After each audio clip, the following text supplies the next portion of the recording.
Chapter 15. The burden of Moab. For in the night that Ar of Moab is laid waste, he is brought to ruin. For in the night that Kir of Moab is laid waste, he is brought to ruin.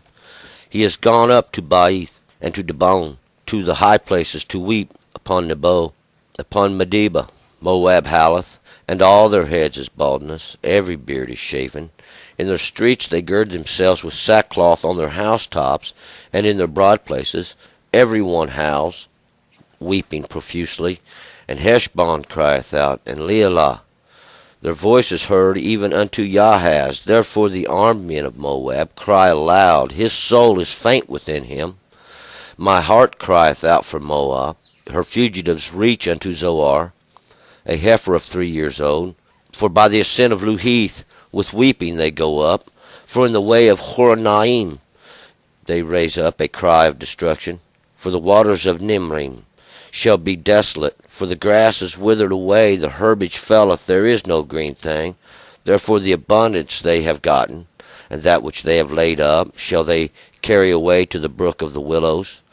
For the cry is gone round about the borders of Moab, the howling thereof unto Eglaim, and the howling thereof unto Beteralim. For the waters of Damon are full of blood, and for I will bring yet more upon Damon, a lion upon him that escapes of Moab, and upon the remnant of the land. All right, let's go back up to verse 1. Yesterday, or in the last chapter, we had finished the burden of Babylon, the burden of confusion. Now we are going to start this burden of Moab. And this burden is something that has to be carried. It's like something here. It's a punishment that's going to stay with you for a while. And this burden of Moab, and Moab was the son that was born from Lot and his daughter. And Moab means from her father. And I know I've translated in the past like his father, like the father, like father. And because Moab is born from incest, and he is polluted even in his birth, God told the children when they came into the promised land not to hurt Moab or Ammon his brother, because they were sons of Lot, and he was the nephew of Abraham, and they're all one part of one family now. But we're going to find out that God was saving them for the end. He was going to even make an example of them, and he does become a part of even the prophecies of the end time. And he's used as an example, and we're going to pick it up here in verse 1. The burden of Moab, for in the night that Ar of Moab is laid waste, he is brought to ruin. For in the night that Kir of Moab is laid waste, he is brought to ruin. And being brought to ruin basically means to cause to be ceased. You've been caused to cease. You're not no more. You've been destroyed, and that is what the laid waste is. He's been destroyed. Ar is this city of anguish, and Kir, as we remember, is this wall of holes, and we remember that God has already prophesied now even against this place. 2. He has gone up to Baith and to Dibon, to the high places, to weep upon Nebo and upon Medeba. Moab howleth, on all their head is baldness, every beard is shaven. And this is shame. This is shame, and also this is the knowledge is took away, their understanding is took away. God also is stretching his work forward into punishing as well Moab in this. And Nebo means prophets. He is and this is the place. These are the high places. Baith is Beth, house.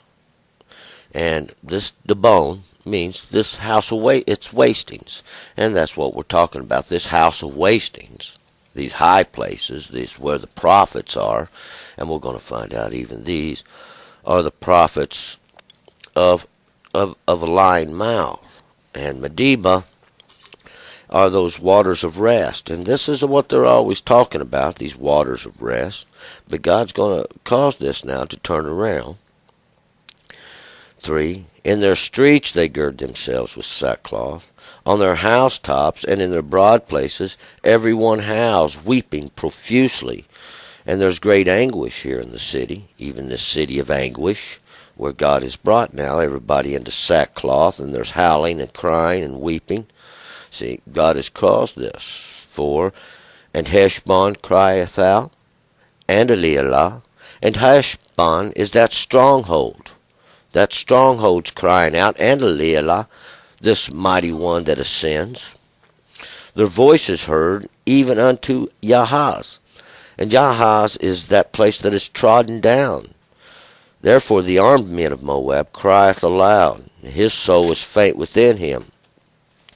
And these armed men represent those men who are mighty, who think they have understanding, who think they have been strengthened, who think they have been given some form of weapon to protect with. They also are crying out and screaming, because God has brought great fear, and we're going to find out even the king of Babylon has descended upon them. 5. My heart crieth out from Moab. Her fugitives reach unto Zoar, a heifer of 3 years old. For by the ascent of Luhith with weeping they go up, for in the way of Horonaim they raise up a cry of destruction. And this Horonaim, where they raise up this cry of destruction now, is this place of holes. And they go up now by Luhith, weeping as they go up. And this Luhith is this place of tablets now, even this place where the law, these tablets which represent the law, or the writings of the book. And in a heifer of 3 years old now, this heifer of 3 years old, she's just coming to understanding. She is, and 3 means complete years, these greater understandings even. And she has come of age now that she can be worked. These fugitives now of Zoar, these fugitives are those that have become small. They've been reduced. 6. For the waters of Nimrim shall be desolate, for the grass is withered away, the herbage faileth, and there is no green things, and there is no green things. There's a drought, great dryness now in the land. And these waters of Nimrim are these waters of pureness now, shall be desolate, and they're made desolate. These waters that descended now down from men are made desolate. 7. Therefore the abundance they have gotten, and that which they have laid up, shall they carry away to the brook of willows. And so for all their abundance they've gathered up, everything they've got in treasure that they think they have in treasure, we're going to find out, see, is going to be carried away to the brook of willows. And this brook of willows, this brook is a word, it is nakal, and what it is it's like a wadi or a washout, something that carries water down even from the mountains. But it really has a twofold meaning. In its original sense, it means like a place to exchange, even now, situation where one would exchange or acquire even a debt. And these willows is to pledge. It's a pledge. And we're going to see now, this brook of the willows is a place to exchange the pledge. And they're going to take on this debt even there as well. See, this is what's going to happen. They're going to take on the debt as well. 8. For the cry is gone round about the borders of Moab, the howling thereof unto Eglaim, and the howling thereof unto Beteralim. And this great cry and anguish that God has brought down on them is gone out. And it's gone out unto many waters, Eglaim, and Beteralim, these springs of waters even. For this is where God has sent his vengeance now into the waters. He has caused many waters. These represent many nations that are going to be led astray, who's going to come under this false understanding. 9. For the waters of Damon are full of blood. For I will bring yet more upon Damon, a lion upon him that escapes of Moab, and upon the remnant of the land. And these waters of Damon are full of blood. These waters are waters of quietness, those waters of silence, because it's like a riverbed that's been dried up. It's been silenced. That's what we're talking about here. And this is what the waters of Damon represent, or are going to represent, these waters of blood, even that are silenced. God's going to cause them to stop. And he will bring yet more upon these waters that will be silenced, these dry riverbed, a lion.